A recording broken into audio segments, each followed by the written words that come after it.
Today we're going to review material for Exam 7, Chapter 9. And this is the last chapter of the semester, and then we'll be able to have an exam on this Thursday. And then that leaves us all of next week to review for the final. So we'll have 2 sessions. Actually, we'll have an extra lab session too if we need it on Tuesday. And but I don't have a review document for the final. I'm not sure how I'm going to do that.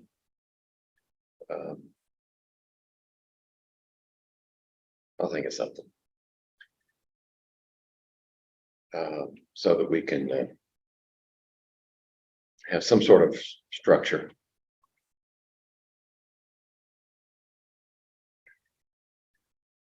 All right, but for now we need to deal with Chapter 9. And let me see. I need to move this bunch up here. Yep. And we'll start with number 1.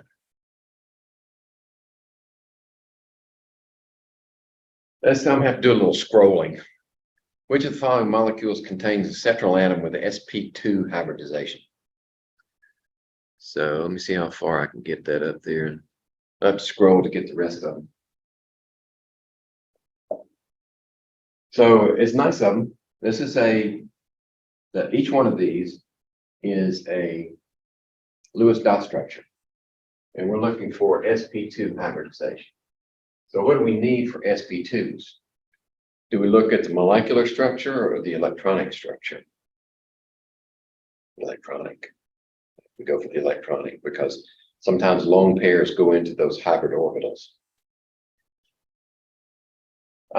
So we're looking for sp2 means we need 3 groups. Whether they're bonding or unbonded, whichever the case may be. If we look at A, do we have anything there that's the candidate for 3 groups? Looks like they're all 4s, except for the hydrogen, of course, and it doesn't count. All right, so A doesn't work. How about B? Let's see, we've got that boron trifluoride. Looks like a good candidate, right? Got 3 groups. We need an sp2 hybridization for that. Yeah. So that one's good. C, it's got 4 groups around it. So what hybridization does it have? sp3, correct? Needs 4 equivalent groups surrounding phosphorus. That let's see, this one, I think that's hydrazine. Anyway, around each nitrogen there are 4 groups, so that one's also sp3. And then E,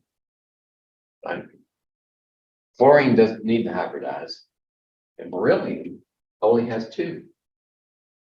So beryllium would be sp. That's all it needs to be a linear molecule.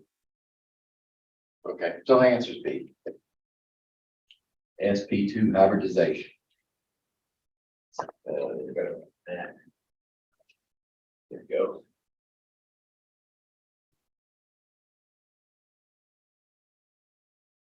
All right, let's scroll. See, I got another one highlighted here. 3. Let's see. So 3 says, consider the molecule and the following hybridization choices. What's the hybridization of the carbon atom that's double bonded to oxygen?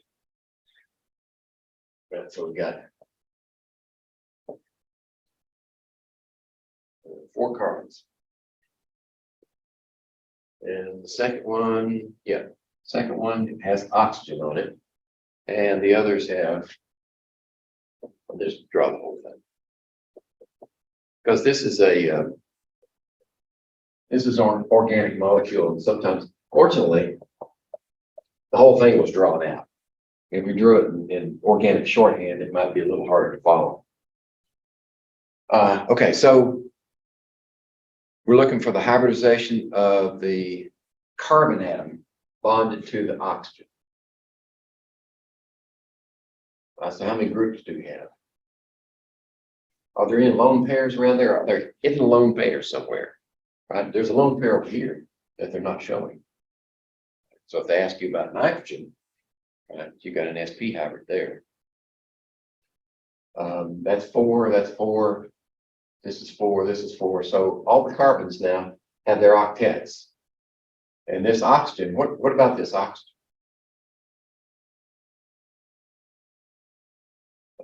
In case they ask you about the oxygen, you got 1, 2, 3 groups there. Chlorine, of course, got an octet there. All right, so around that carbon, we've got 1, 2, 3, sp2 hybridization. Okay. And at this point, we're still in the localized electron model, valence bond theory. We haven't got to the molecular orbital model.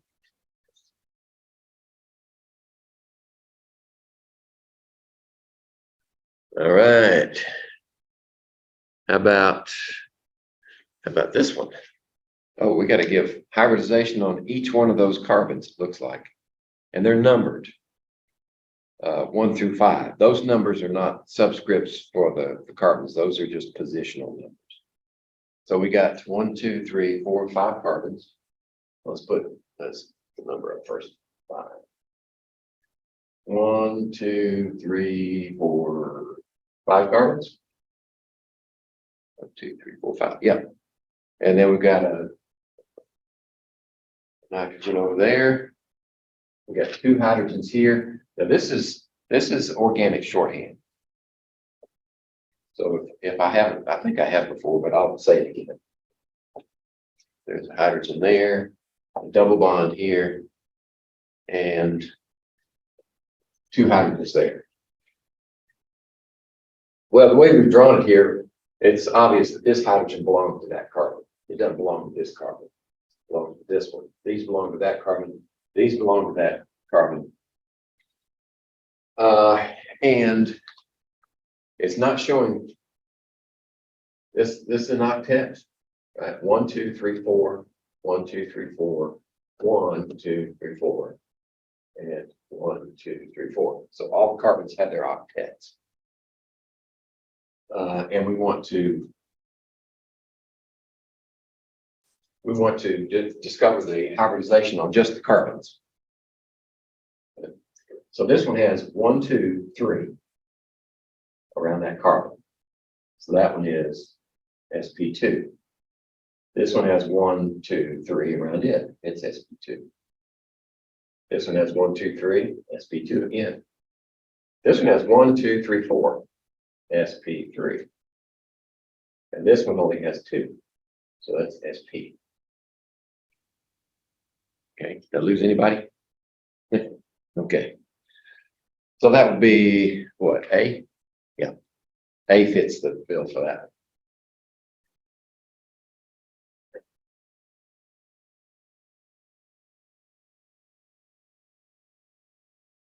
Let's see. How about number 6? Hybridization of selenium on SEF6. SEF6. So let's draw the Lewis structure. Selenium is in the same group as sulfur, so it has 6 valence electrons. We have 6 times 7 for that one, 42, 48 electrons. Okay, so put selenium in the middle, and 1, 2, 3, 4, 5, 6 fluorines.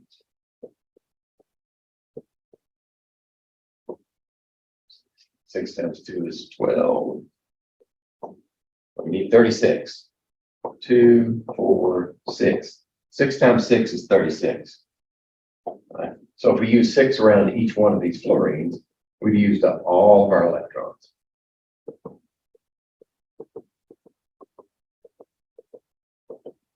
Okay, so there's your structure, and it's going to be octahedral.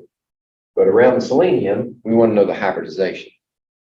And so you got 6. You need 6 equivalent orbitals. If we use sp3, that only gives us 4, right? So where do we go from here? Yeah. So 2, 3, 4, 5, 6. There we go. P2sp3 would be the hybridization around this selenium. Now, is that reasonable? Sure. Selenium's in the 4th period. It's got ready access to d orbitals if it needs them. All right. Not this one.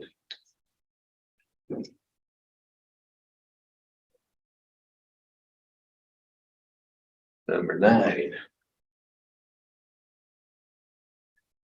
Pi bond is the result of what? Pi bond. When you have 2 atoms linked together, well, let's make it different. You can only have 1 sigma. Remember? 1 sigma. Now that sigma can result from, if you don't need hybridization, it could just be a simple atomic overlap on axis. But if you need to make an octet with another double bond or 2 double bonds, how do we get there? You need off-axis overlap, and that comes from p orbitals. Okay. So we have anything up there that fits that bill? Overlap of 2 s orbitals? Not likely. S orbitals are spherical, so they're not going to bend, so to speak. They want to be direct overlaps. So you can make sigmas out of s orbitals. Overlap of an s and a p, that's still going to be a sigma. You have to be on axis for any s orbital overlaps. Overlap of 2 p orbitals along their axis. Along the axis means that they're in the sigma range. If the p orbitals overlap this way, then you got a sigma bond. Sideways overlap of 2 parallels. Yeah. Now, if you've got 2 others that are into and out of the board like this, you can get another one. So you can have these overlap, and you can have these overlap, and you can get 2 pi bonds, which would be a triple bond overall. So D's the answer. You need that sideways overlap of unused p orbitals.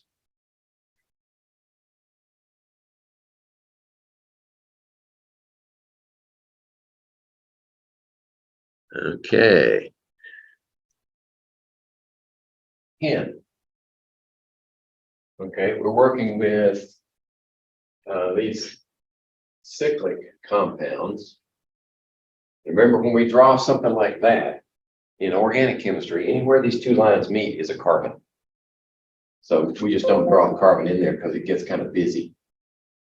Okay, so the other 2 go like that and like this. There we go. This one has double there, double there, double there. This one has 2 doubles, and this one only has 1 double.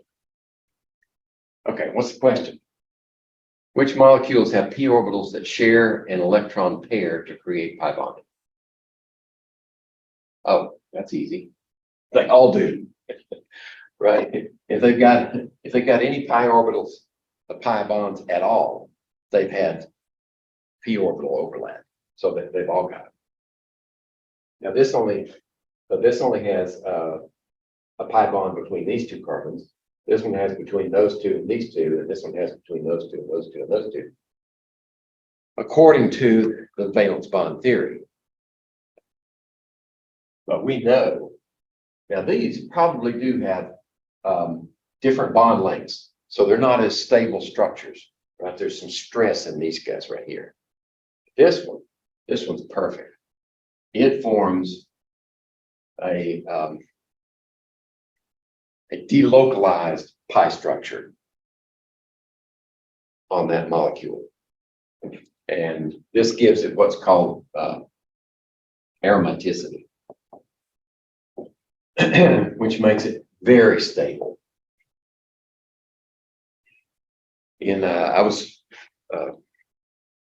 I learned this in one of my courses. in agronomy, did soil microbiology. And one of the processes we were studying was organic decomposition. Like when a tree falls, how does it decompose in the forest? Okay. And eventually you get to the point where the fungi are working on it, the bacteria are working on those materials. And what you have in the wood of a tree are polymers, organic polymers. And one of them, of course, is cellulose. Cellulose is a polymer of glucose molecules. And they don't have this type of structure. They don't have that stability. But there are others that are called lignins. And they do have lots of these in them. And what we learned was it takes a very, very specialized enzyme system from primarily fungi or symbiotic bacteria in like termites or roaches, those types of bugs, in order to break these bonds because they're so stable, very stable. These are the last things to go.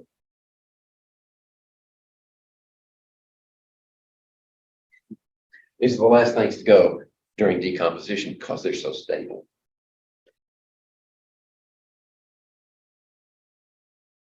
And delocalization adds stability. Okay, so the answer to this one is D. All of those have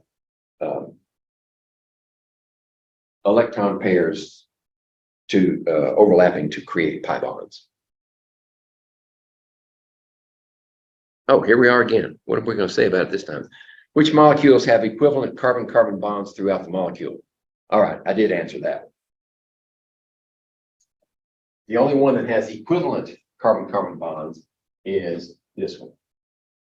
And as drawn, oops, sorry. As drawn, this is it's benzene. Right, it has 6 carbons and 6 hydrogens. We don't draw the hydrogens either, but each one of those has a hydrogen. So you have an octet, you know, 2, 4, 6, 8, 2 all the way around. Sometimes we draw it like this in order to emphasize the fact that all the bonds are equivalent. But that's the only one that has equivalent carbon-carbon bonds throughout the molecule.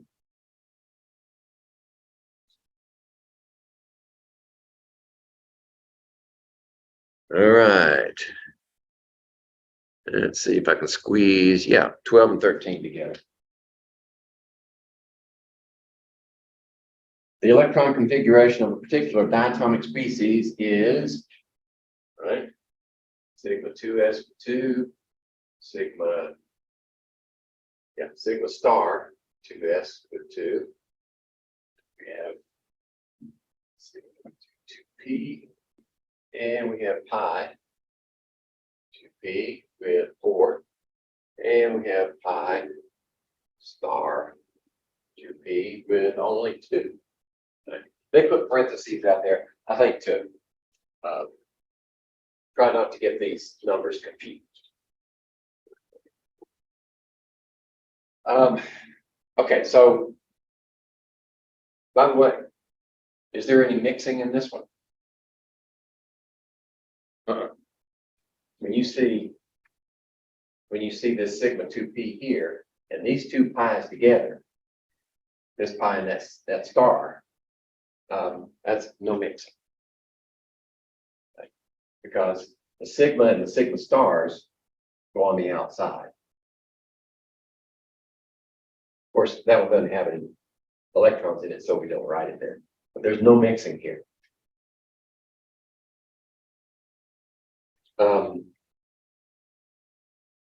Okay, so what's the question? What's the bond order for this species? Oh, okay, bond order.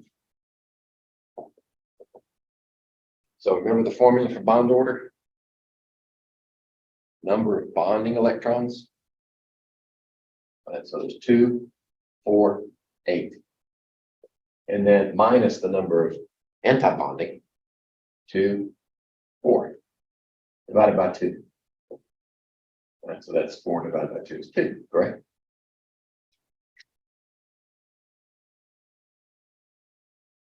While we're at it, is this one going to be this molecule, is it going to be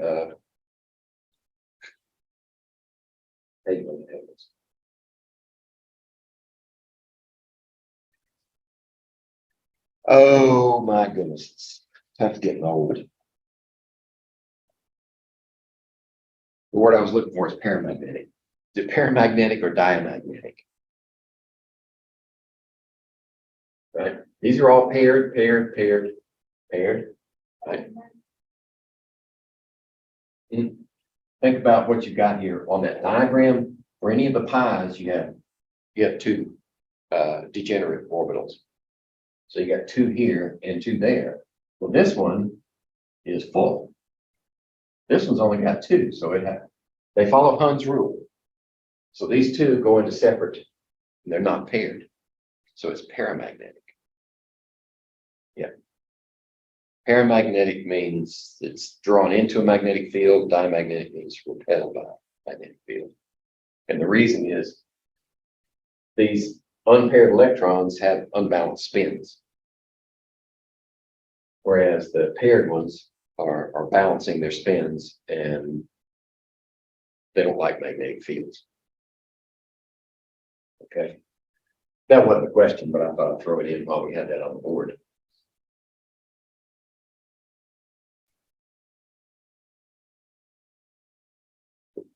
Where's the fun in sticking with the plan?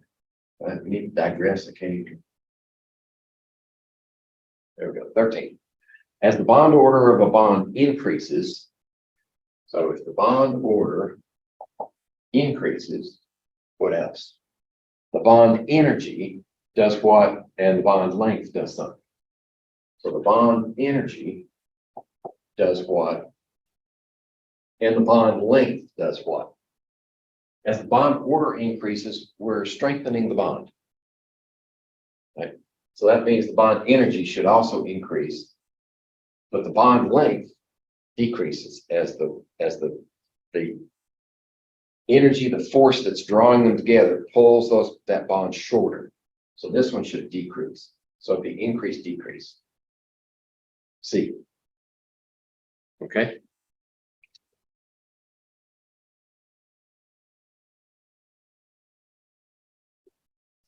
All right. There's 15. Let's see what we got to 15.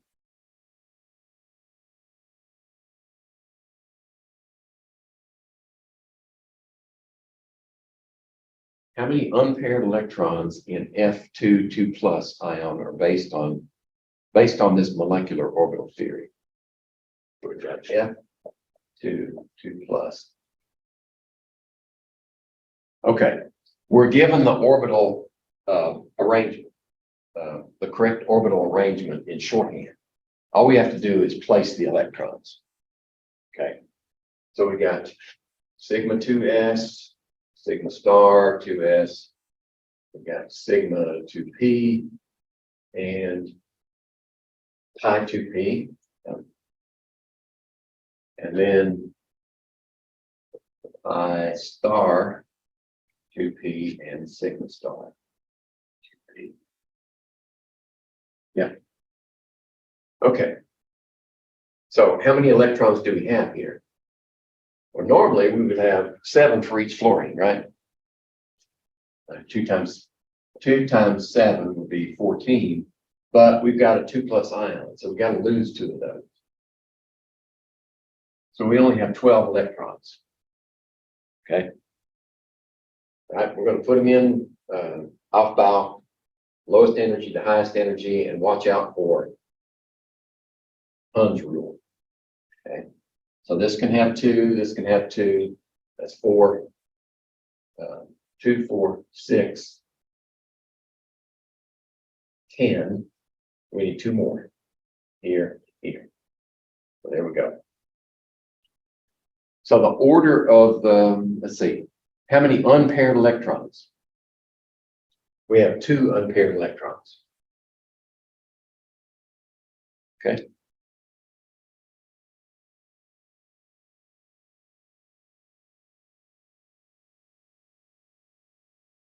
That was 15 and 19. the hybridization of the central atom of ClF2 plus, and 2 plus. This implies that the central atom is chlorine.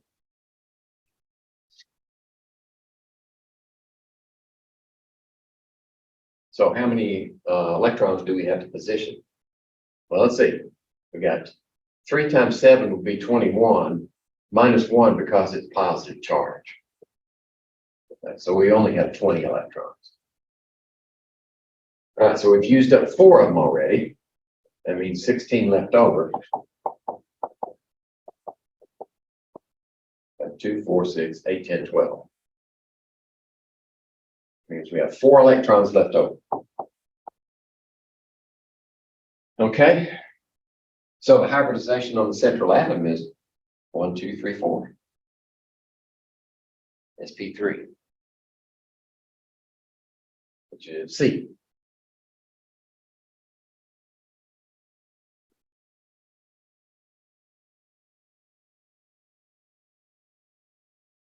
And let's see what we've got here. 21. Which of the following does not contain at least one pi bond? Oh, okay. So we're going to have to do all of them. E, none of the above. Okay, so we got to do all of them. H2CO. All right. So let's draw the Lewis dot. Well, let's put them all up here first.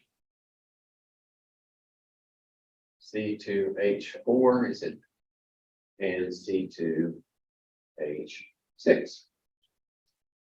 Okay, so what do we got going here? We've got 1, 2 plus 4 is 6, plus 6 is 12, 12 electrons. So we got a carbon, oxygen, and 2 hydrogens. Okay, 2, 4, 6. 6 electrons. So 2, 4, 6. Here we go. All right, we've got to make an octet over here. So let's take these 2 and put them over here. So now we have a double bond. So which of the following does not contain at least one pi bond? Right, this one's got a pi bond. So this has a pi. Well, we know CO2. We've done that so often. It's do it in your sleep, right? Unless you add an extra carbon. Yeah.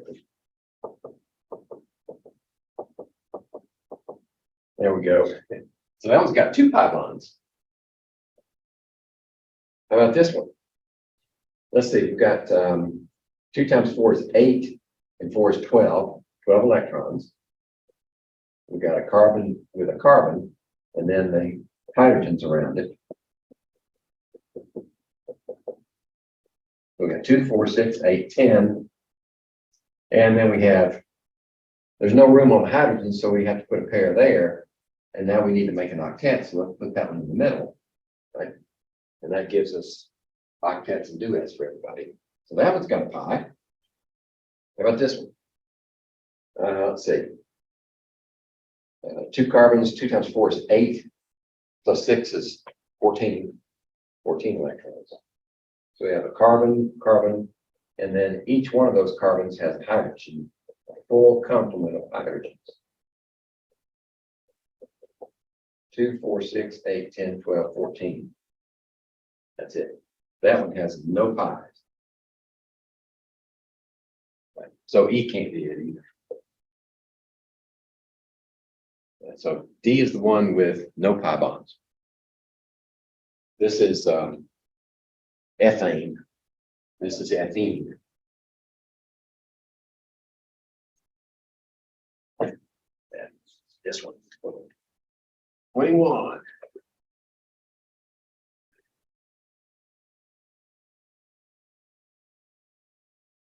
See where we're headed here. 24.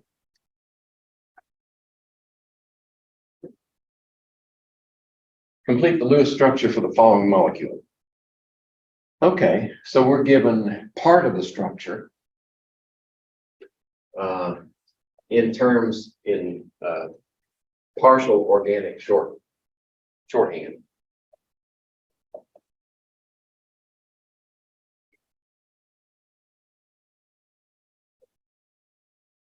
Here we go. Okay, each one of these carbons, let's do it this way, so there's no confusion. Each one of these carbons has 3 hydrogens on it. This hydrogen goes down here, and these 3 go up here. There we go.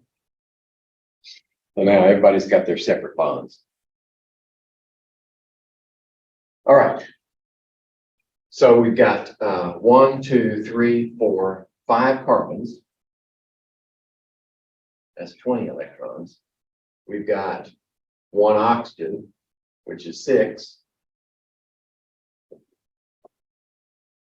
And we've got 1 nitrogen, which is 5. And then we've got 1, 2, 3, 4, 5, 6, 7 hydrogens. 7 hydrogens. There we go. So what's that?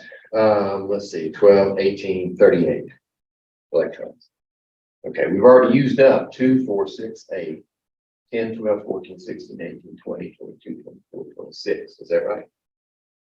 3, 4, 5, 6, 7, 8, 9, 10, 11, 12, 13, 26. So we got 12 electrons have to be positioned. All right.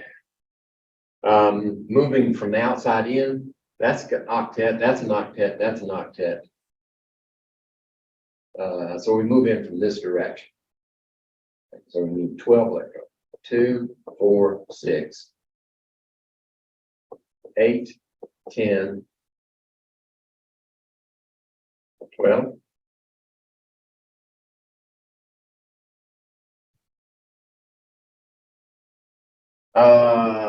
Hold on a second. I moved inward. You got to stay on the peripheries first. You got to stay out here first. 2, 4, 6, 8, 10, 12. There we go. All right. So now how we're going to finish off our octets. Everybody see what I did wrong first time? Okay.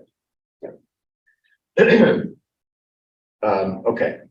We could move these 2 of these in here and make a triple bond. That would be an octet here and an octet there. Right. That's good. And we just need 1 more double bond here. Right. So there we go. That should be the correct Lewis dot structure for this thing. Now, what's the question? This molecule has so many sigmas and so many pi bonds. All right. So the sigmas, everybody's got a sigma. There's 1, 2, 3, 4, 5, 6, 7, 8, 9, 10, 11, 12, 13. 13 sigmas. And we have 1, 2, 3 pi's. Okay. I couldn't answer that if I hadn't drawn the Lewis structure.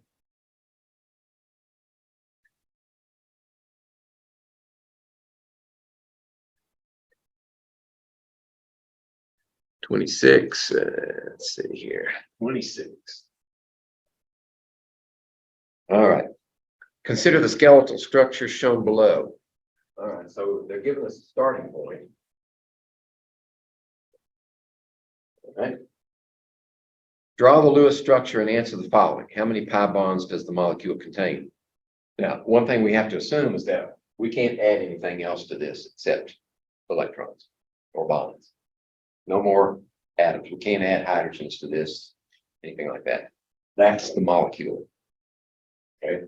So we got 5, 10 plus 8 is 18.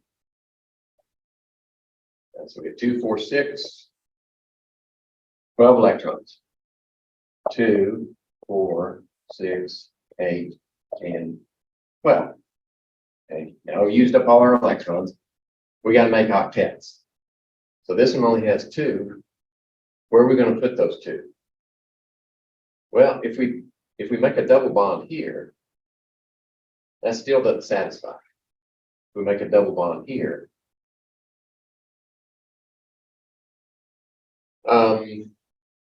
if we try to put a double bond in the middle, that would satisfy the octet, but it would draw a pair from one or the other of these. And that would create an imbalance. So I think, and the reason I say imbalance is the formal charge would be off. In other words, you'd have a different formal charge on that side than this side. And they would probably not be the least. We could do the calculations. But I think we need to make a triple there and a triple here. That way we've got an octet here, octet there, octet there, and octet there. How many pi bonds does a molecule contain? 4. Got 2 from here, 2 from here. I'm curious, what would happen if we had those pairs there and we took one of them and put it over here? Right, so that would be 2, 4, 6. Oh, that would need to be 8. We'd have to move this one over here. Okay, that's not going to work. Forget that. I'm just thinking out loud. So the answer is C. Always try for balance when you can get it. 27. Which of the following molecules contains the shortest carbon-carbon bond? We're looking for shorty. Shortest carbon-carbon bond. Yeah, that's not necessarily a single bond. It's the shortest carbon-carbon bond.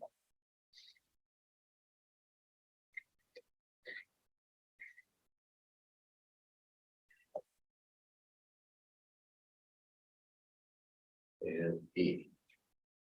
B and D must be the same. That's what they're saying. B, D, and B. Okay, for A, we've got C2H2. Then we've got C2H4. We just drew that one. And we drew this one also, H6. And then C2H4. Okay, this one should be 2 times 4 is 8, 9, 10. 10 electrons. So we have carbon, carbon, hydrogen, hydrogen. 2, 4, 6. We got 4 electrons left over. Now, what are we going to do with it? Can't go out because hydrogen can't stand anymore. So if in order to make an octet, we just take that pair, make a triple bond in the middle. So that's acetylene. And it's got a very strong bond. Those triple bonds are very strong. This one we drew earlier.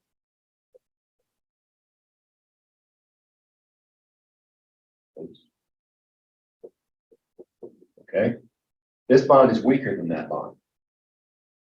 And then we drew this one earlier also. Right. These are hydrogens. Right. This is even weaker. So far, that's the strongest bond. I drew D wrong, didn't I? Sure did. I need Cl4. Yeah, Cl4. So this one would have carbon, carbon, and then it would have Cl, Cl, Cl, Cl. And this would have to be a double bond, and these would have lots of unpaired electrons.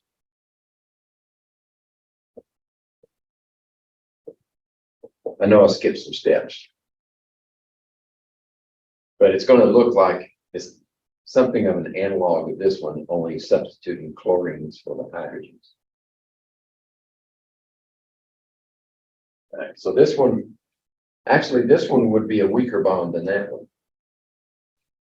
You know why? Chlorine is more electronegative than hydrogen. It's going to draw electron density away from that double bond, weaken it. Okay. Just a side note. So if we were asked to put them in order, this would be the strongest, right? A would be the strongest. The next would be B. The next would be D. The next would be C. Okay, so the strongest one is acetylene.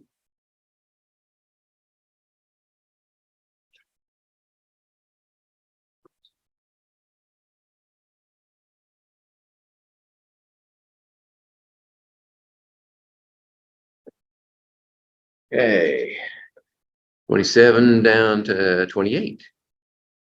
Yep. All right. When comparing Be2 and H2,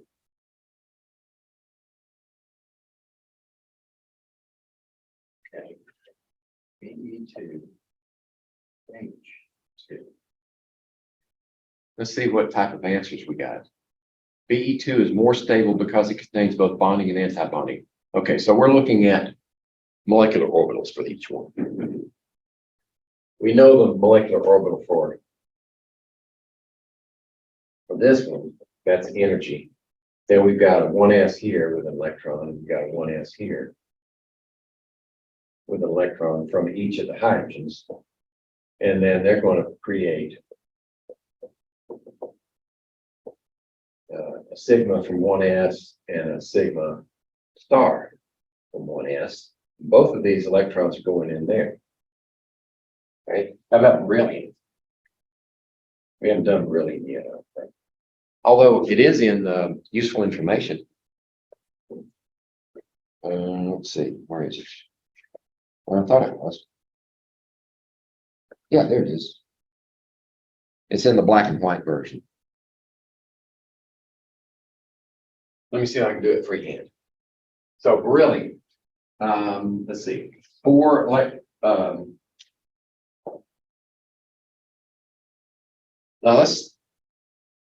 now let's take them all. 4. So beryllium, instead of just doing the valence, let's do the whole thing. So beryllium has a 1s here and 1s here. And then it has a 2s. Okay, so this one's going to do the same thing as hydrogen, or similar thing, I can't say same. So this is sigma from 1s, and this is sigma star from 1s. And this one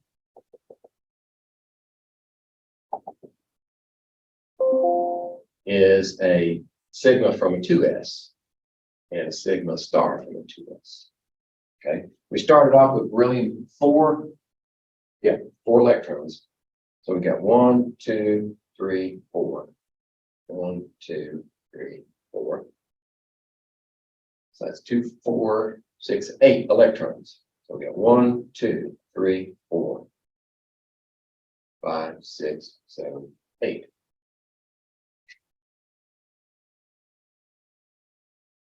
Does that make any sense? Should we even have a Be2? I mean, the bond order is going to be 0. Right? That must be a very unstable molecule. So maybe that's what they're getting at here. Be2 is more stable because it contains both bonding and anti. No.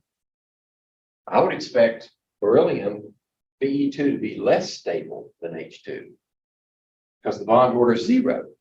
We shouldn't even expect a bond here. How about 2? H2 has a higher bond order than Be2. Correct. Bond order here is 1. Bond order here, 0. So Roman numeral 2 is correct. How about 3? H2 is more stable because it only contains sigma 1s electrons. That's one way of interpreting it. Yeah, I'll go with that. It has no anti-bonding electrons at all. H2 is more stable because it's diamagnetic, where B2 is paramagnetic. Well, that's not even true. Right? They're both diamagnetic because all their electrons are paired. Okay, so 2 and 3 are the only ones that are even close to reality. Okay, that was kind of a tough one. A brain twister. 29.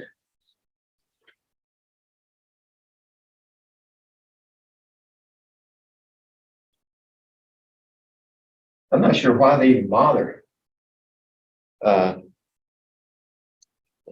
putting BE2 in here, since it doesn't warrant a it's got a bond order of 0. That shouldn't even form a bond. 30, right? 30, 29.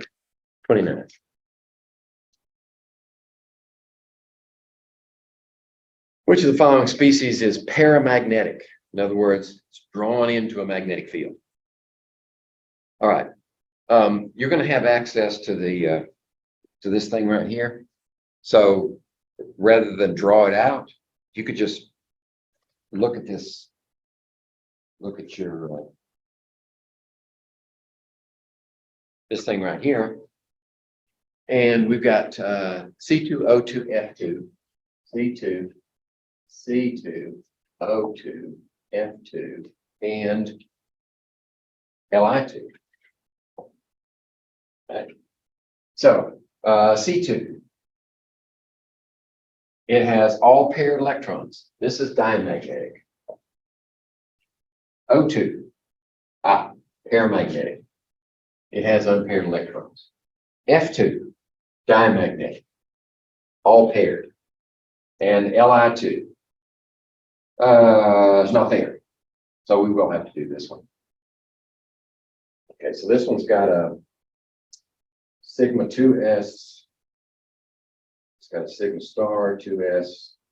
I assume we're just working with valence. And then it goes to, this has sp mixing, right? Anything to the left here is sp mixing. So it flips the order. Instead of going to,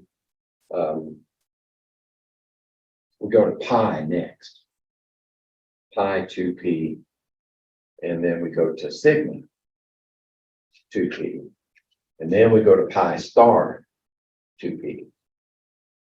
And then we go to sigma star. Okay. Yeah. Okay. So how many valence electrons does lithium have? Well, it's got 2 times 2 is 4. We've got 4 valence electrons that go into these orbitals. I do that because we left out the 1s's. Okay. So we're starting with the valence group. All right, 4 electrons. 2 goes in here. 2 goes in there. Oh, that's why lithium's not down here. Because it's got a bond order of 0 also. But if it were to form, it would be diamagnetic. So the only paramagnetic is oxygen. Yeah. Okay.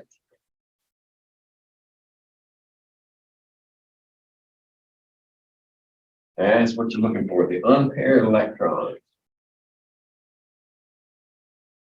30.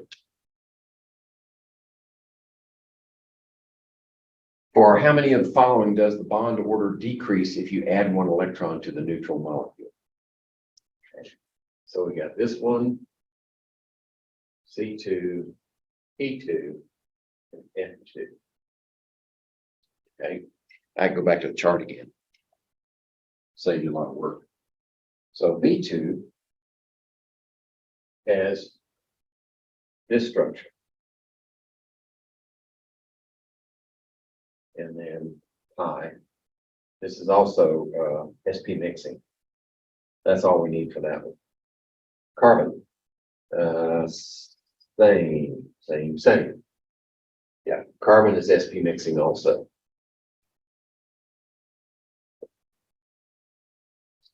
And P2.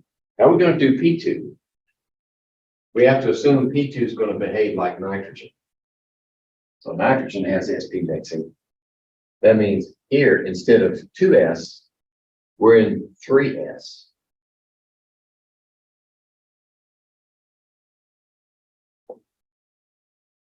Like that.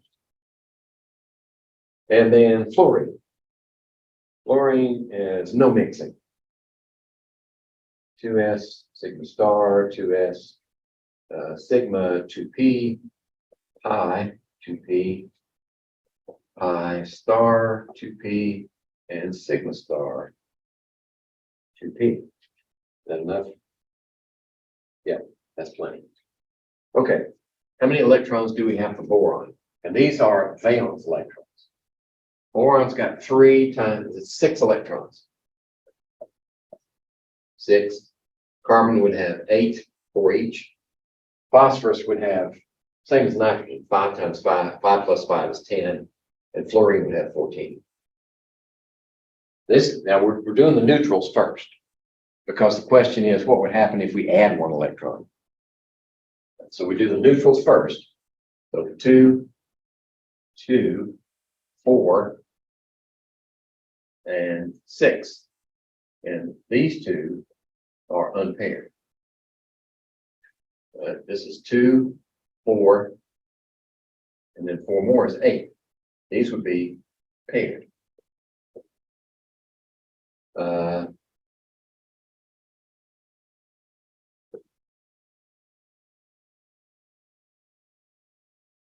might need some more on that.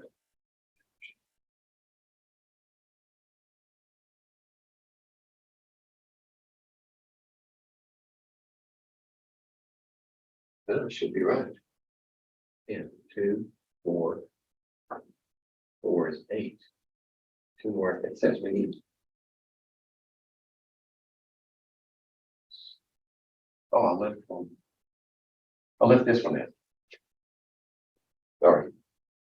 I left that one in. So that's the other 2. Those are all paired.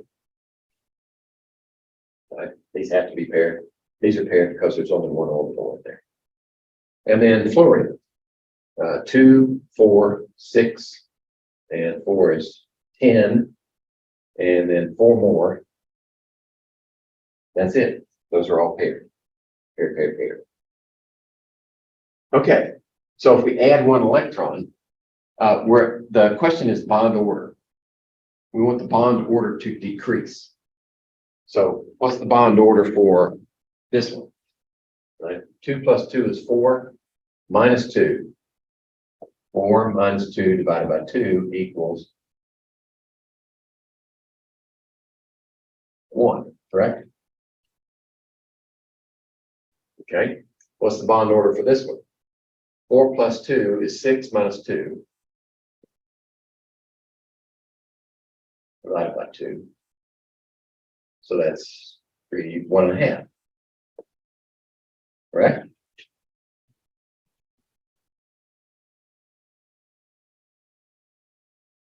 No. Yeah, that's right. 6 minus 2. Okay. But that's not right.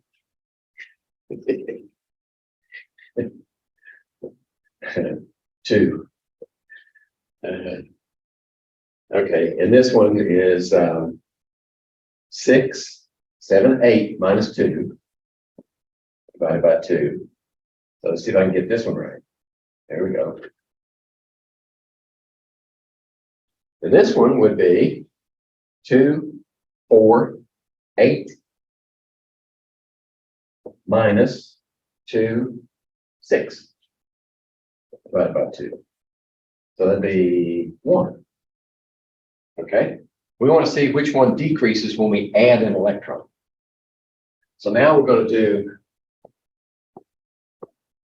add an electron to each one. Where does it go? This one goes here. It goes into a bonding orbital, right? So that bumps this one up to 1, 2, 3. Bumps this one up to 5 minus 2. 5 minus 2 is 3/2, 1.5. That increases, right? So that's not it. We're going to add 1. Okay, where does this one go? Well, let's see. The next one here would be sigma 2p. So we get 1 here. That adds to a bonding orbital. So that's 7 minus 2. That's 2.5. 5 divided by 2. All right, so that's not it. How about this one? We add an electron here. Where is it going? Well, it can't go there. What's beyond this one? right? This is mixing. So this one should be pi star 3p. We get an electron here, right? That means that this goes up to 3. So that's 2.5. This one goes down. Oh, we found our answer, didn't we? Oh, no, we didn't, because it says how many of them do. How many of them decrease, right? For this one, we add an electron, where is it going? Well, this one's full, so it's got to go here. So this one goes up 7, and this one goes down to 1/2. Okay, so these two. So 2 of them, by adding an electron, we decrease their bond order. Okay, I know that was a lot of work, but those are the breaks.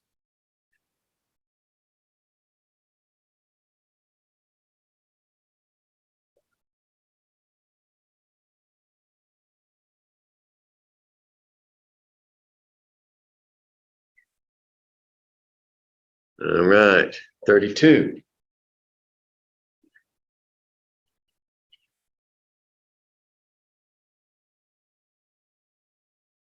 I just started this thing this morning. It's already pooping out of me.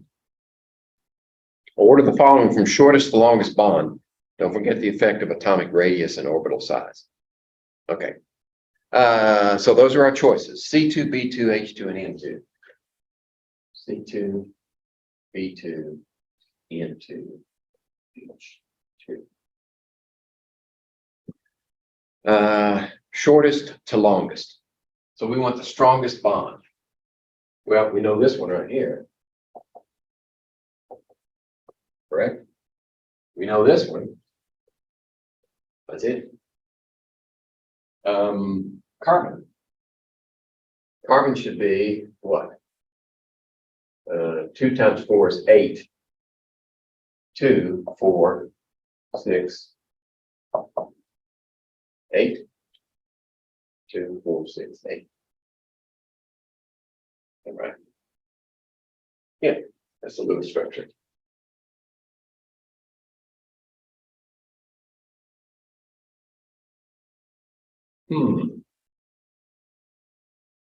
Is that right? Just for some reason, it doesn't look right to me.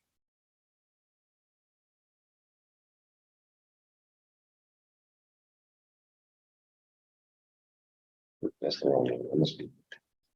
That must be the first one.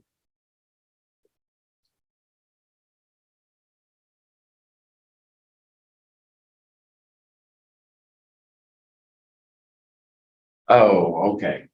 I'm using valence bond theory. To really get a handle on this, we need molecular orbitals. Right. So we can go back. We can go back to the useful information here and find that carbon is, well, let's just look at this and calculate the carbon bond order. Carbon bond order would be 2, 4, 6.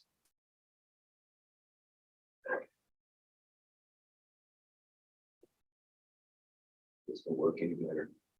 6 minus 2. Bond order of 3. Right? 2, 4, 6 minus 2. Oops.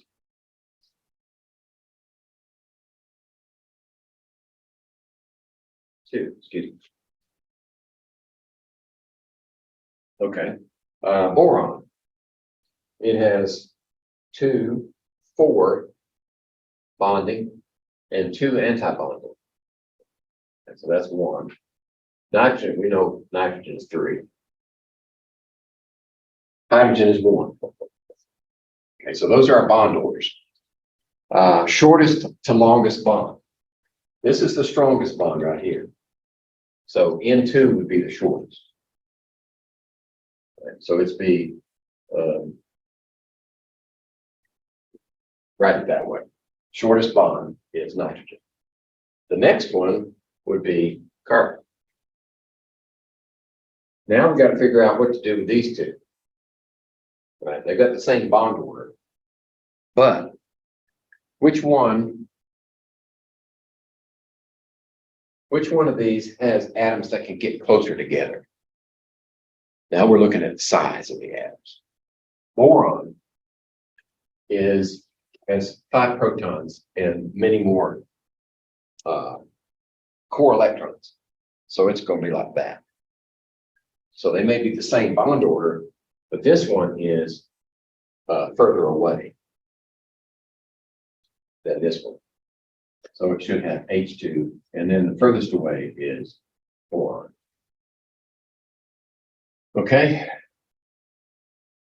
I put them in the wrong order. Shortest to longest bond. Oh. Okay. All right. Based on bond order, that's right, but not based on atomic size. So let's look at atomic size first. Let's see. From left to right, they get smaller, don't they? Except for hydrogen is the smallest. Oh, excuse me. That's not what I meant. Atomic size. So hydrogen, and then we've got boron, nitrogen, carbon in the same group. So nitrogen should be smaller than carbon or boron. Right? Nitrogen should be smaller. Carbon should be the next size up. Boron should be the next size up. So is that? Yeah, that puts us in the order they were expecting. The bond order says, well, this one gets really close because there's only a proton. That's it. Right? It's very small. Right? So this one is the smallest. And this one is small because it's the furthest to the right, plus it has a triple bond. And then carbon is a double bond, but it's smaller than boron, which has only a single bond. So that's how we rationalize it. And this is wrong. That would be a similar order to bond strength, maybe, but not bond length. Would that mess with your head? If it doesn't, then something wrong with you.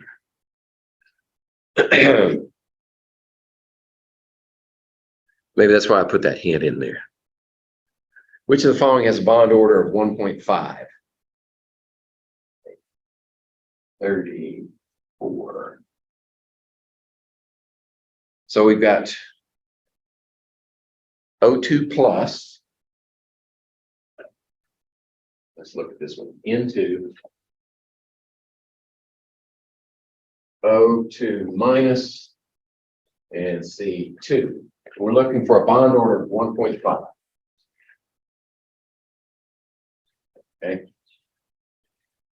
All right. We know this bond order is 3 for that nitrogen. How about O2 plus? Well, let's see. O2, if we subtract an electron, well, first of all, O2 bond order would be what? When we look at our cheat sheet, that's 2, 4, 6, 8. Well, it should be 2. 2 minus 4. Yes. That's 2. All right. If we subtract an electron, where's it coming from? It's coming from an anti-bonding orbital. So that means it would be 3, and this would go up. So it's not that. But for this one, while we're here, when you add an electron, you're adding an electron to an anti-bonding. So instead of 4 now, it goes with 5. And that's 3.5. So that's 3 halves. So that's 1.5. That's it. This one right here. Okay. The E says none of these. We found one, so E can't be it.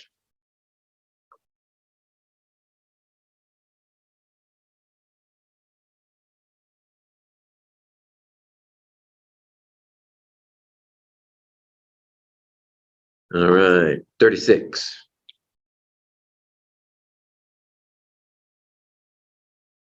Which of the following statements about the molecule Bn is false? Assume sp mixing. Bn. All right, what kind of things are they asking? Paramagnetic bond order, total electrons. Okay. So let's try to put a model together with boron and nitrogen.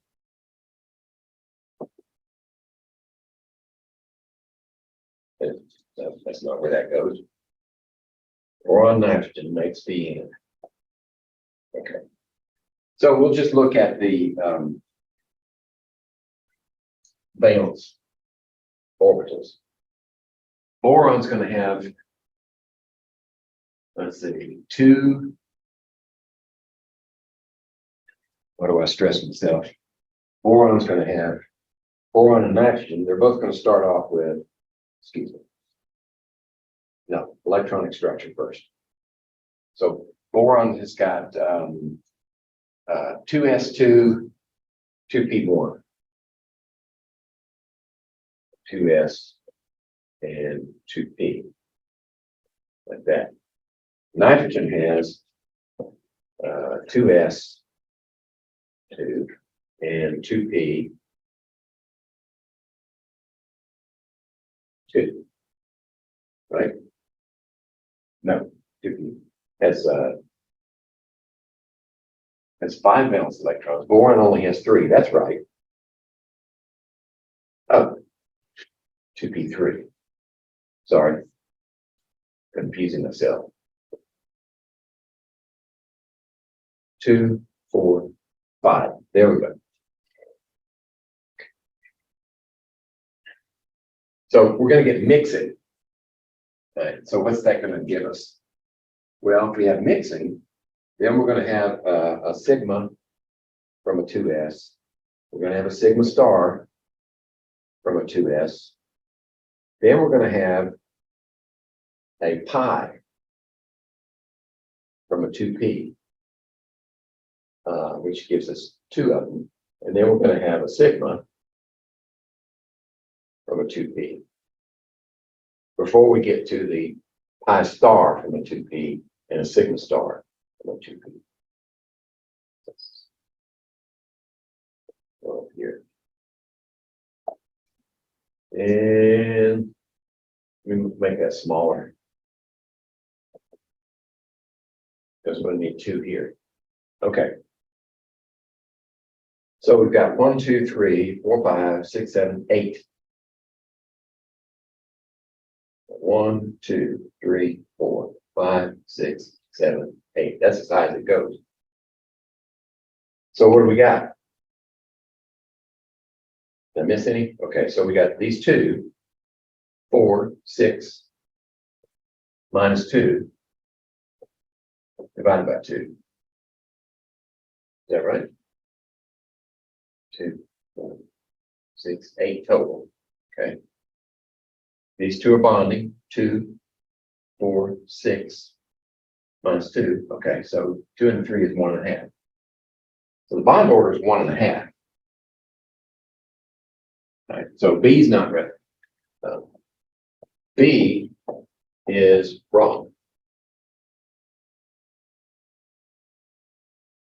It says, which one is false? Well, B is false.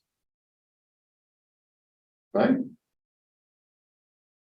It's No, I think the bond order That's is true. Right? They're all paired. So that one's true. It's paramagnetic. Did I count it wrong? 6 minus 2 over 2 is 2. Sorry. Yeah. Okay. So that was right also.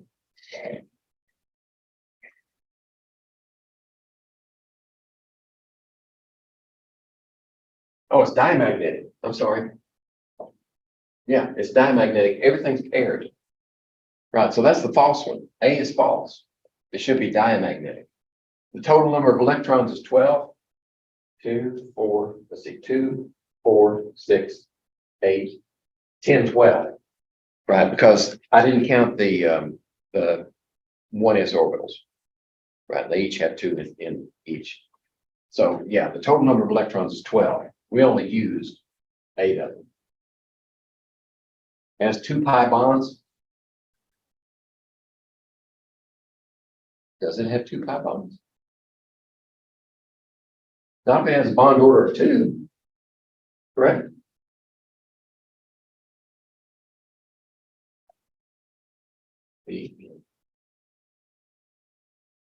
That's confusing. It has 2 pi. That's false. D is false. Okay, that's a problem with this question, isn't it? If it's a bond order of 2, then it should have 1 sigma and 1 pi bond. Can't have 2 pi bonds. Right. If it were bond order of 3, yeah. But it's not a bond order of 3, it's a bond order of 2. All right, so there's something wrong with that question. Let me make a note.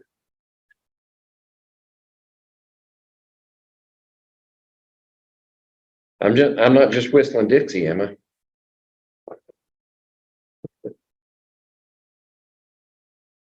Check this out. What do my notes say? 36.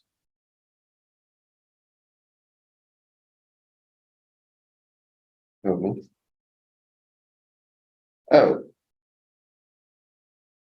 Pi 4 2p.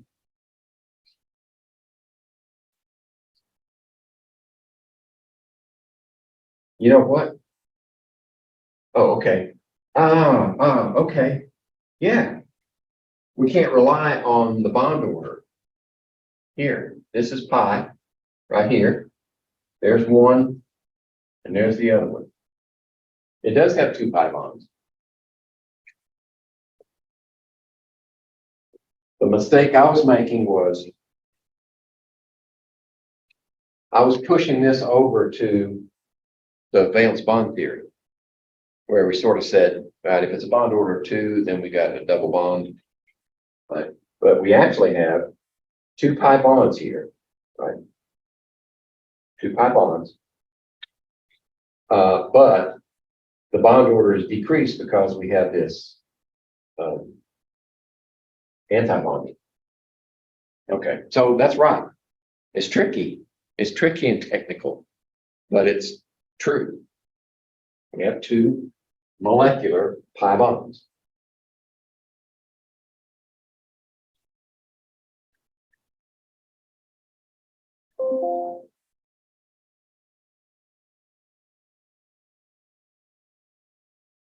All right, I have to get another marker.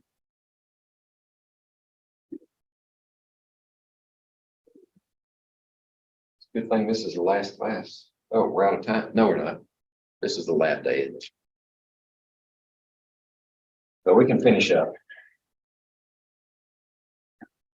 All right. Let's move to 38.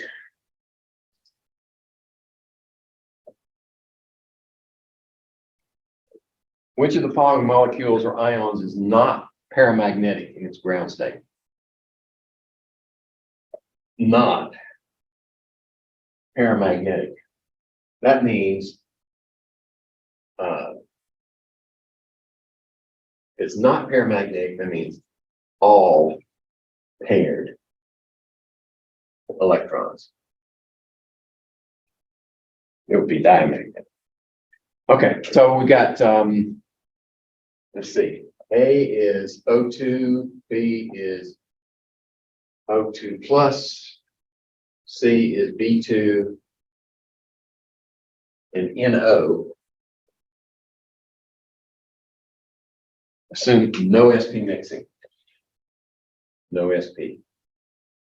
And then E is F2. Okay. Not paramagnetic in the ground state. They have to all have paired. So O2 is paramagnetic. You can see it's got unpaired electrons. Right? O2 plus is we subtract 1 from O2 and we still got an unpaired electron. So it's still paramagnetic. B2 is paramagnetic. All right. Let's skip B2. Yeah. Let's skip down to F2 and we'll come back to NO. F2 is diamagnetic. It has all paired electrons. Now, what do we do with NO? Well, actually, we don't need to because we found our answer. But out of curiosity, NO, if we assume no sp mixing, then it would be sigma 2p, sigma star 2p, pi. No. Sorry. These are S's. 2s, 2s, sigma 2p, pi 2p, pi star 2p, and sigma star. Okay, how many electrons do we have in the valence shell? N is 5, O is 6, that's 11. That's 2, 4, 6. We got 5 more. We use up 4 of them here and 1 of them there. That one is paramagnetic. Right, so we did find the one we wanted. F2, E is diamagnetic.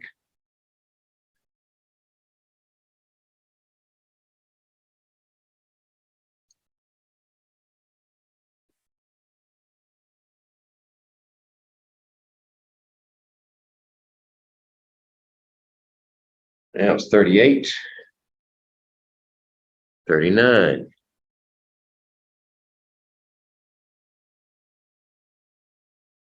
In the molecular orbital description of CO, assume sp mixing.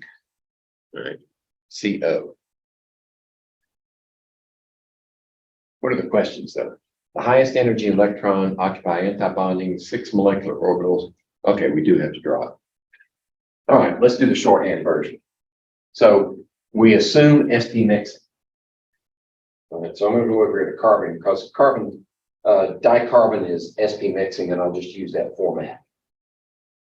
All right, sigma 2s, sigma star 2s, pi, not sigma, but pi 2p, and then sigma 2p, and then pi star 2p, and sigma star 2p. Let's see if that's enough. There's 4 there and 6 here, so there's 10 electrons. 2, 4, 8, and 2. Right? 2, 4, 6, 10. Okay. So we didn't need these. Now, how about the questions? The highest energy electron occupy anti-bonding orbitals. Wrong. How about B? 6 molecular orbitals contain electrons. 1, 2, 3, 4. Only 5. Not that one. There are 2 unpaired electrons. There are no unpaired electrons anywhere. The bond order is 3. Okay. 4, 5, 6, 7, 8 minus 2 divided by 2. That's 3. There we go. All the above are false? No, can't do that one. So we found our answer. D.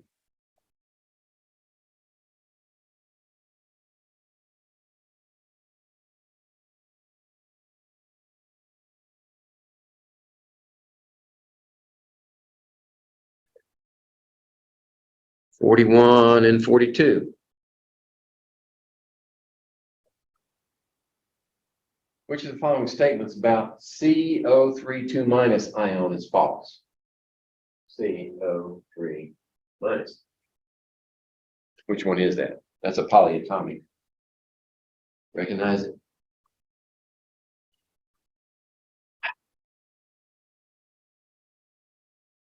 If you drink pop, you ought to know it.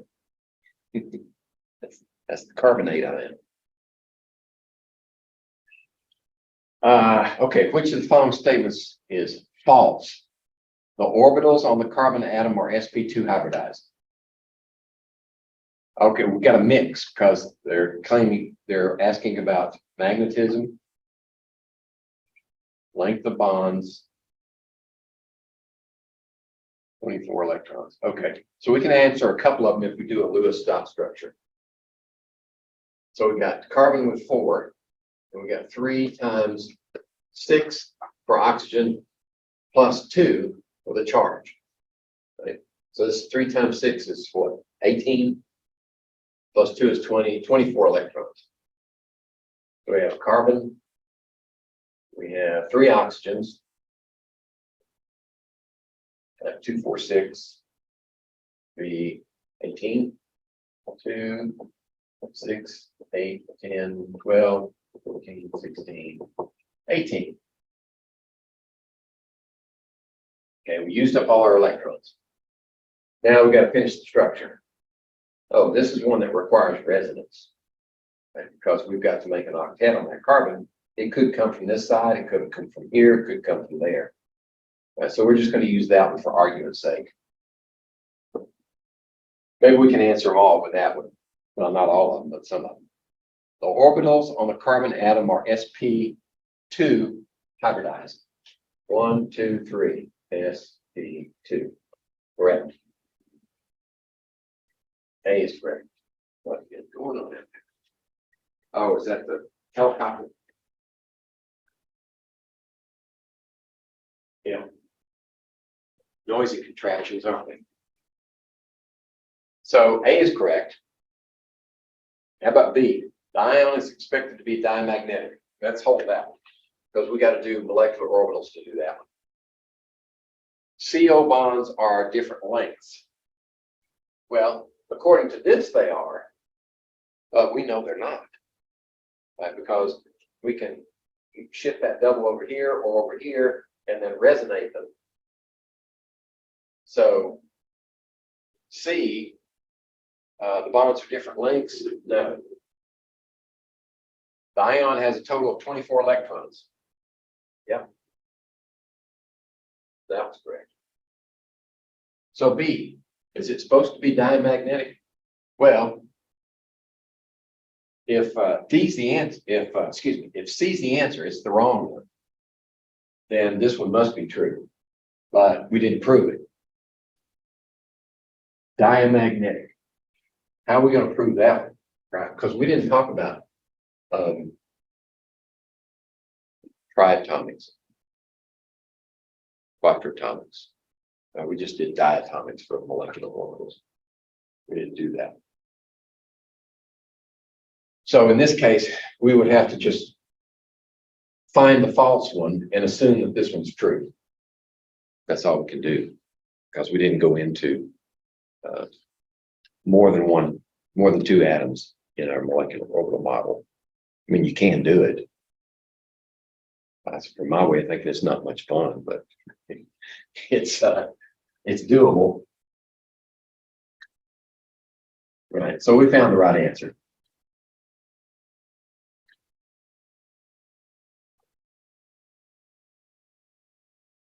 Let's see. 42. How many electrons are involved in pi bonding in benzene? How many electrons in pi bonding in benzene? Right, we drew benzene before, like that, there, there, there. How many are involved? Well, 2, 4, 6. 6 electrons, 3 bonds. So that's D.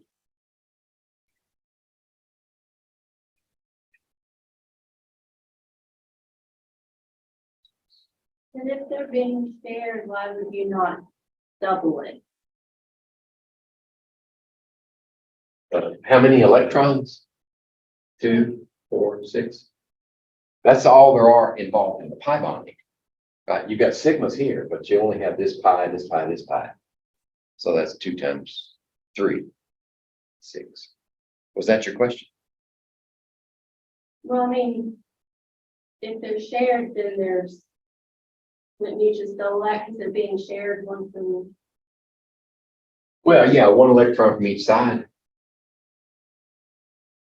Yeah, each one of these lines represents 2 electrons. Okay. Okay, so if this is a sigma and this is a pi, then we've got 3 pi's. And each bond, whether it's a sigma or a pi, is only 2 electrons. Okay. So 2 times 3 is 6. And if I ask for how many pairs of electrons, you would say 3. That could be tricky.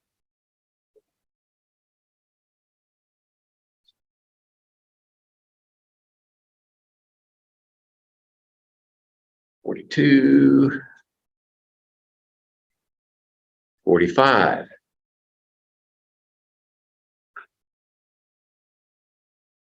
Which of the following has the highest bond dissociation energy? Bond dissociation energy.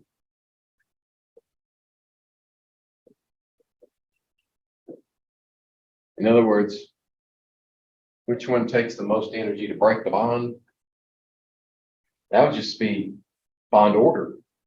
Right? Calculate bond order for each one. So if we start off with, we're starting off with a neutral dinitrogen. So that's where our beginning is going to be, and the rest of them are built upon that.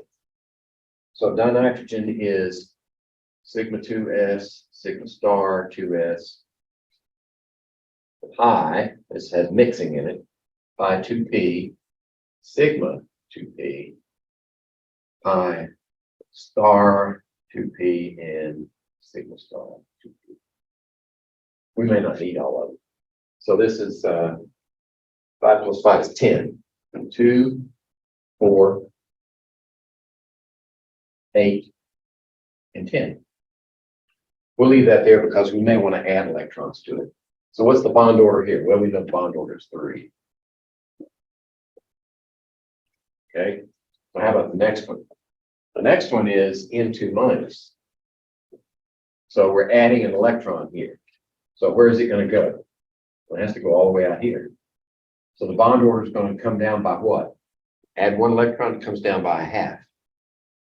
Because it's 1 divided by 2. So that makes it 2.5. We can do the calculation. Let's see. 4, 5, 6, 7, 8. That equals 8 minus 2, 3. So 5/2 is 2.5. Okay. C. Into 2 minus. So we're adding another one. So now we have 2 in this orbital, and that drops it down by a whole unit, down to 2 bond order. Now we're going to positively charge. That means we have to come back, and now this one is -1 from this orbital here. So if this one is 8 minus 2 divided by 2, yeah, it would be 3. Then now it would be 7. This would be 7 minus 2 divided by 2. So this one would also be 2.5. Right? We subtracted 1 from here to get that positive. And then into 2 plus. Now we're going to subtract 2 from that. So now we only have 4, 5, 6 minus 2 is 4, down to 2. Okay. So which has the highest bond dissociation energy? Will be this one, of course. Okay.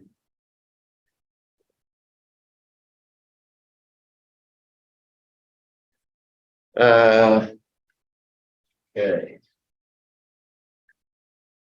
Looks like we got more hybrid orbital here to make room for them.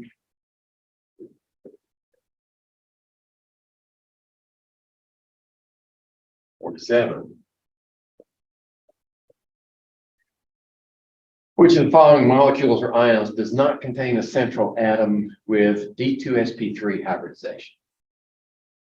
D2SP3. We want to find the one that's not D2SP3. Okay. A, B, C, D, and then E says all of them have that hybridization. Okay, XEF5 plus. So we have 8, and 5 times 7 is 35. Minus 1, we lose 1 for that positive charge. All right, so that's 42. All right, so we have xenon. We have 5, 1, 2, 3, 4, 5 fluorines. 2, 4, 6, 2, 4, 6, 8, 10. So now we're down to 32. 2, 4, 6. 6 times 5 is 30. If we put 6 more around to make the octet, that's minus 30. That means we have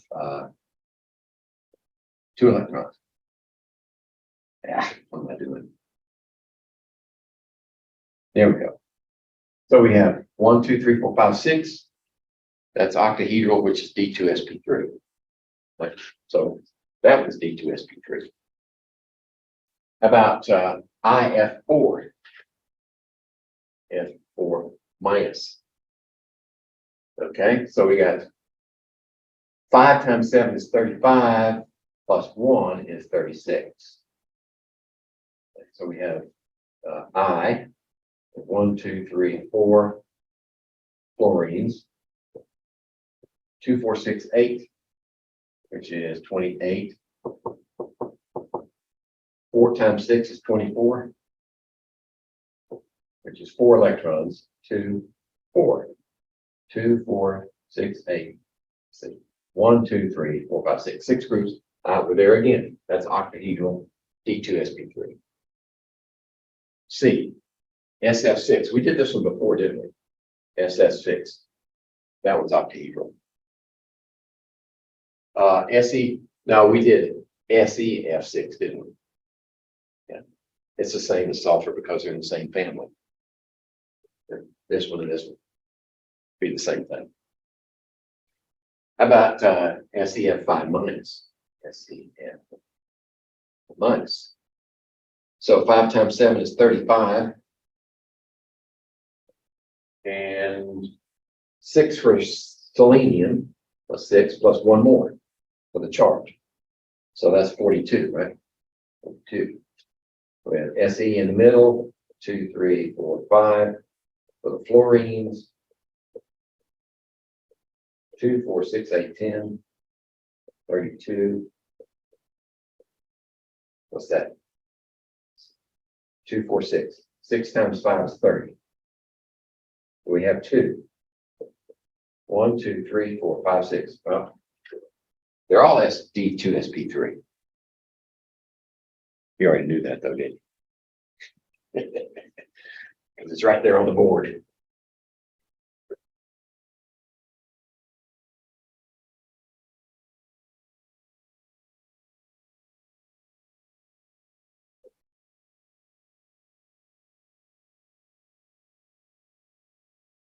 All right, 47.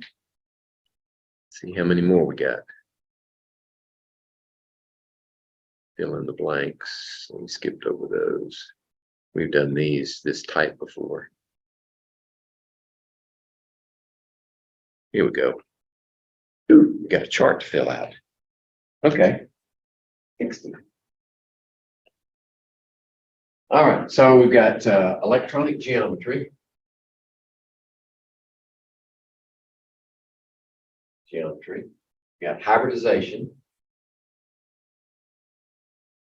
We've got bond angles. And we've got examples. Right, now we have 1, 2, 3 molecules. A, B, and C.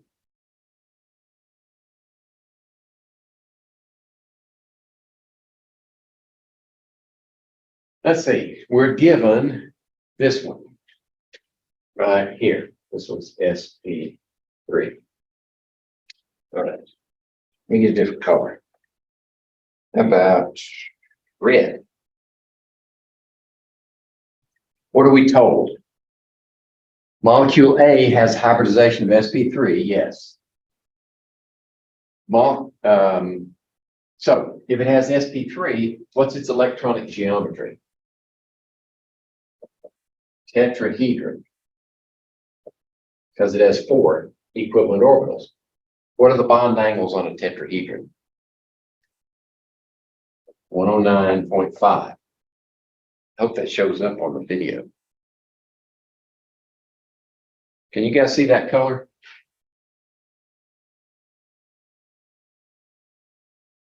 Wakey, wakey. Yes, Okay. we can. I was wondering if I picked the right color. Example, sp3 is not an example. That's an error.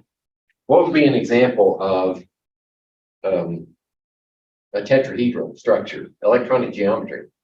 Right. It could be methane. It could be ammonia, because ammonia has a lone pair, right? 3 hydrogens in the lone pair. Next one, B. Molecule B has 2 more effective pairs around the central atom than A. If it has 2 more effective pairs, it has to be D2sp3, correct? Because it's already got 4, 2 more, but they have to go to D's. Right, so this would be octahedral.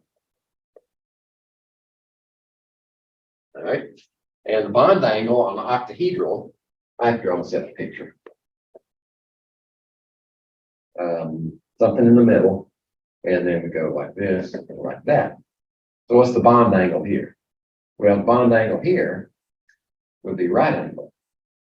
Bond angle here, if we had something down there, the bond angle there would be right angle. And if we had both of them, it'd be 180 degrees. Right. So assuming that you have these places occupied by atoms, then you would have a bond angle. If they're lone pairs, then you don't. Right.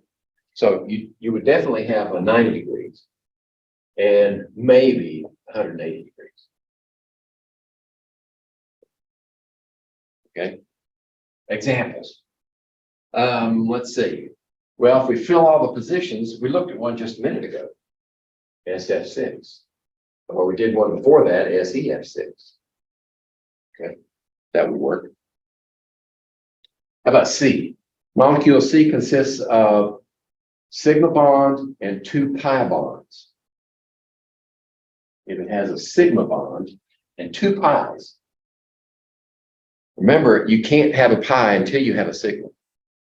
So where do those pi's have to go? If it's only got 1 sigma, it'll have to be a triple. Yeah, it would have to be a triple bond. So that means this would be just sp. It would be a linear molecule.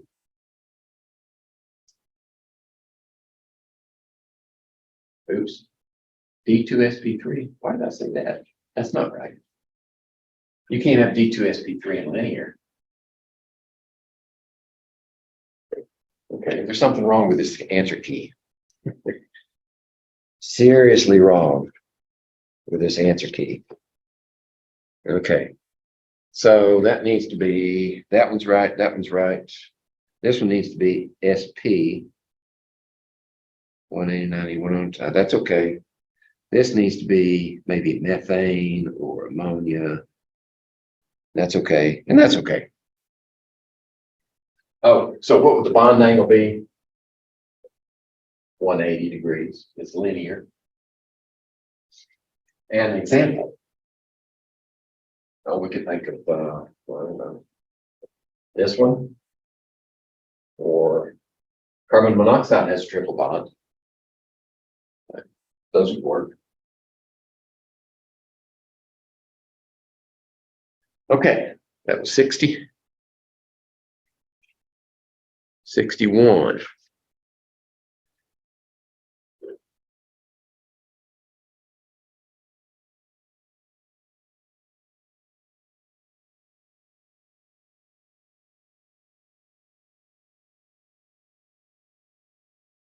All right, let's go back to black.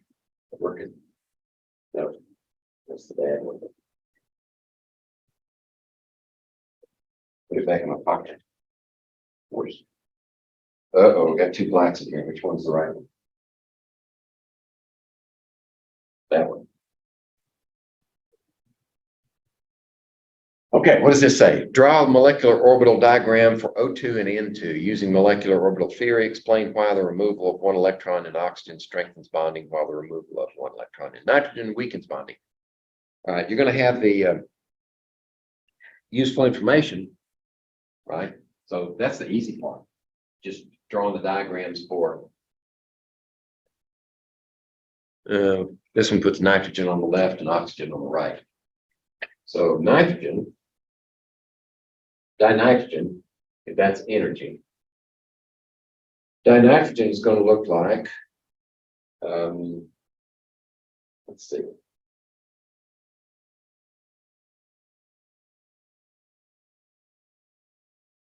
We're going to start off with two S's, two S, and two P. So we got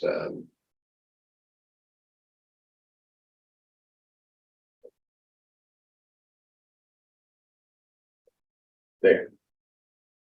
This is going to produce,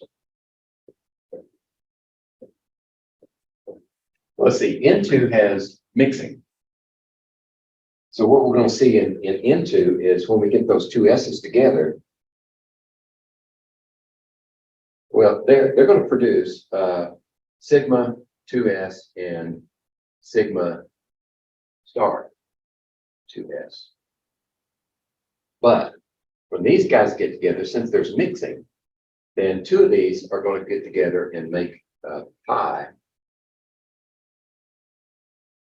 No, that's not right.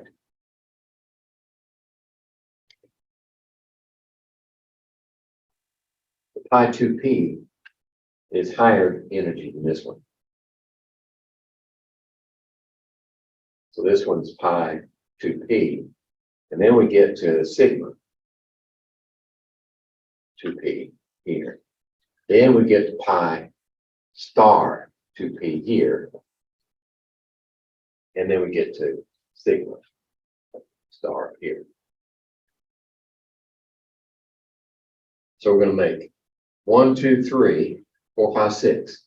1, 2, 3, 4, 5, 6. Okay, there we go.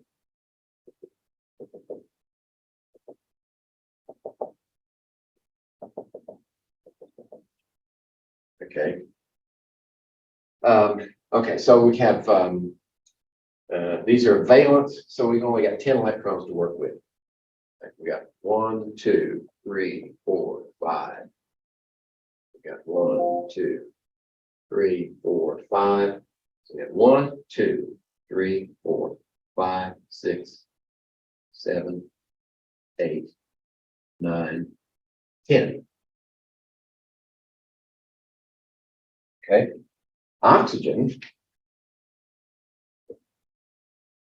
then would be, let's see, 2s here, and then we would have 2 P's here.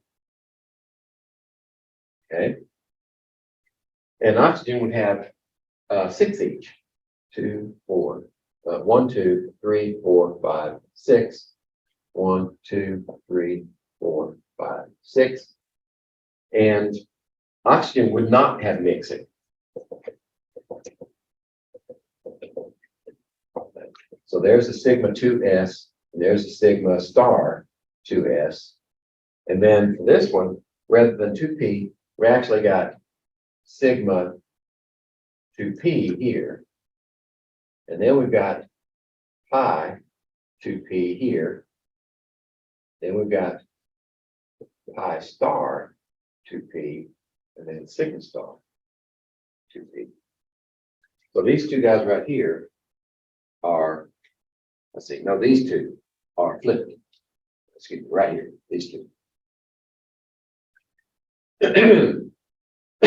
So we got 2 times 6 is 12 electrons. This was 10 electrons. This is 12 electrons. So we got 1, 2, 3, 4, 5, 6, 7, 8, 9, 10, 11, 12. So that explains, first of all, this one is diamagnetic because it has unpaired electrons. And this one is paramagnetic because it unpaired electrons. This one is diamagnetic because it's all paired. Now, what was the question? Using the molecular orbital theory, explain why the removal of one electron from oxygen strengthens the bonding. The removal of one electron from oxygen is removing an electron from an anti-bonding orbital right here. Whereas the removal of an electron from the nitrogen is removing an electron from a bonding orbital right here. That's why removal strengthens oxygen and diminishes the strength of the bond for nitrogen. Right. You can put it in your own words. Or you can just say what the bond order happens. What happens to the bond order? Bond order for oxygen goes from 2 to 2.5. And bond order for nitrogen, by losing an electron, goes from 3 to 2.5. Okay. Can you leave that on the board for just a second? Sure, it's kind of messy. You want me to go back to the nice drawing? Here you go. I'd rather look at yours. Yeah. I'm already halfway through it now. Okay. I needed to stretch it out more so the bonds wouldn't overlap so much.